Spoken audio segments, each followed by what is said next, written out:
الشيطان الرجيم بسم الله الرحمن الرحيم اقرأ باسم ربك الذي خلق الإنسان من علق وقال رسول الله صلى الله عليه وسلم طلب العلم فريضة على كل مسلم صدق الله العظيم الحمد لله Markazul Hidaya international মাদ্রাসার পক্ষ থেকে 2 দিন ব্যাপী বার্ষিক ওয়াজ মাহফিলের সম্মানিত সভাপতি সাহেব ও সকল অতিথিবৃন্দ এবং একজাত কুরআন বিভাষিত দিনী ভাই ও বোনেরা, আপনাদেরকে জানাই মোবারকবাদ ও অভিনন্দন।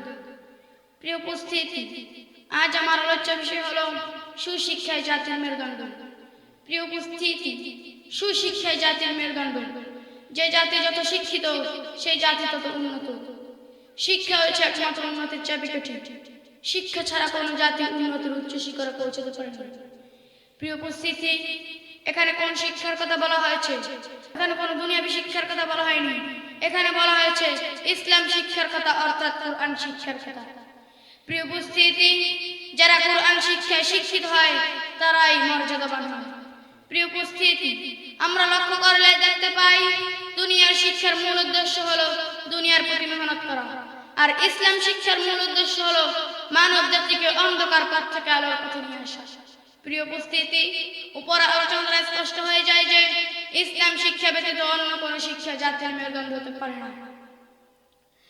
প্রিয় উপস্থিতি, একমাত্র কোরআন শিক্ষায় জাতিকে ন্যায় নীতি ও ইনসাফের আদালতে গুণ অর্জন করতে শিক্ষা দেয়।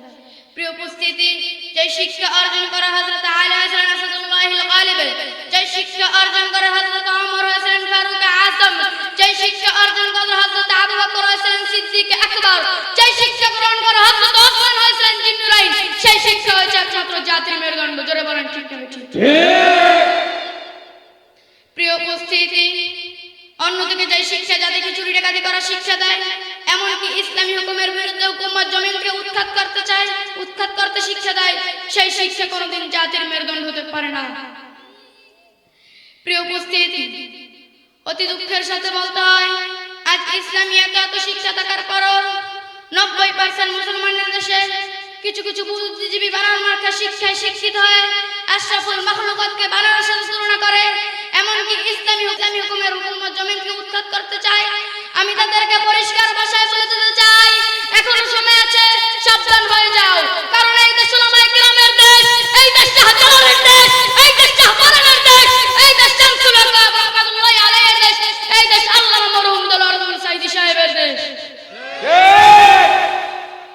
প্রিয় উপস্থিতি, এই দেশে ইসলাম বিদ্বেষীদের কোনো ঠাঁই নাই। প্রিয় উপস্থিতি, মুহতারাম হাজিরিন, মোট কথা হলো সমাজ সংস্কারী উলামায়ে কিরামের অসামান্য অবদান থাকা সত্ত্বেও একদল ইসলাম বিদ্বেষী যারা নাকি উলামায়ে কিরামের বিরোধিতা করছে, আমি তাদেরকে হুঁশিয়ার করে বলে দিতে চাই, এখন সময় আছে, শুধরে যাও। উলামায়ে কিরামের বিরোধিতা ছেড়ে সরল সঠিক পথে ফিরে আসো। উলামায়ে কিরামের বিরোধিতা করা মানে শেখ আল্লাহ তার রাসূলের বিরোধিতা করা। আল্লাহ তার রাসূলের বিরোধিতা করতে গিয়ে ফিরআউন নমরুদের যে অবস্থা হয়েছিল তার থেকে শিক্ষা গ্রহণ করো, অন্যথায় এদেশে উলামায়ে কিরাম জীবিত থাকতে তোমরা আল্লাহ তার রাসূলের বিরোধিতা করবে, তা কখনো সম্ভব নয়। প্রিয় উপস্থিতি, প্রয়োজনে আরো একবার ৭১ যুদ্ধ কায়েম হবে, প্রয়োজনে আরো একবার ৭১ যুদ্ধ কায়েম হবে, তবু তোমাদের মতন নাস্তিকদেরকে আমরা বিনা চ্যালেঞ্জে ছেড়ে দেব না।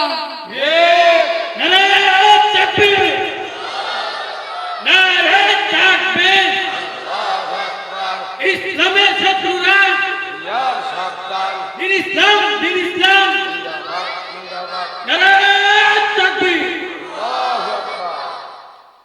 তোমাদের এখনো সময় আছে, হুঁশিয়ার করে দিতে চাই, তোমাদের এখনো সময় আছে, হুঁশিয়ার করে দিতে চাই, সরল সঠিক পথে ফিরে না এসে ইসলাম ও মুসলমানদের প্রতি তোমরা বিদ্বেষ ছড়াবে, তা কখনো সম্ভব নয়।